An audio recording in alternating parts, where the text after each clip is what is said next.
The flood was God's reset button, his judgment to wipe away corruption from the earth. Genesis 7 tells us that everything with the breath of life perished. But if everything died, why do we find giants after the flood?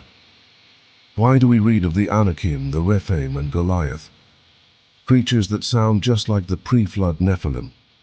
The Bible gives us two strong possibilities. The first is genetic survival through human bloodlines. Genesis 6 verse 9 says Noah was perfect in his generations, but nothing is said about his sons' wives. It's possible that one or more of them carried corrupted Nephilim genes into the ark. And after the flood, those corrupted genes quietly passed down through Ham's descendants.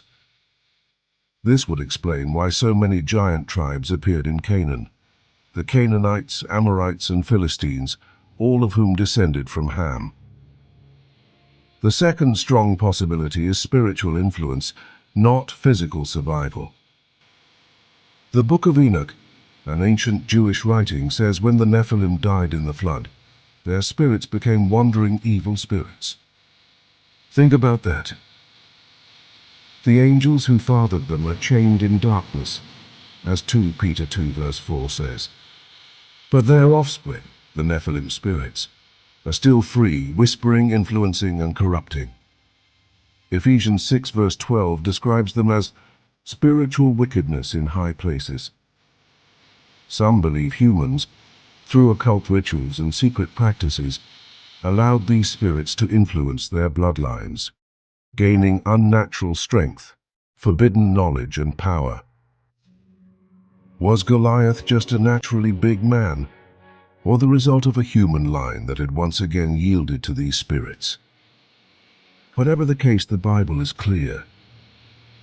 God commanded Israel to destroy the giant clans. Joshua 11 verse 21 says Joshua cut off the Anakim.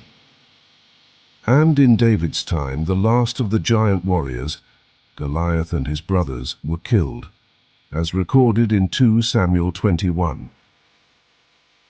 After David, the Bible goes silent. The giants, at least in physical form, disappeared. Now, were there other explanations? Some suggest a second angelic incursion, that other fallen angels, not the ones already chained, repeated the Genesis 6 sin after the flood. And ancient legends even claim that a few giants hid and survived the flood. But there's no strong biblical evidence for either of these. The most solid explanations remain genetic survival through human bloodlines and the ongoing influence of wicked spirits. And that raises the question, are those same spirits still at work today? In our next episode, we'll explore whether the Nephilim are still alive, physically or spiritually, and how their influence may still be shaping the world right now.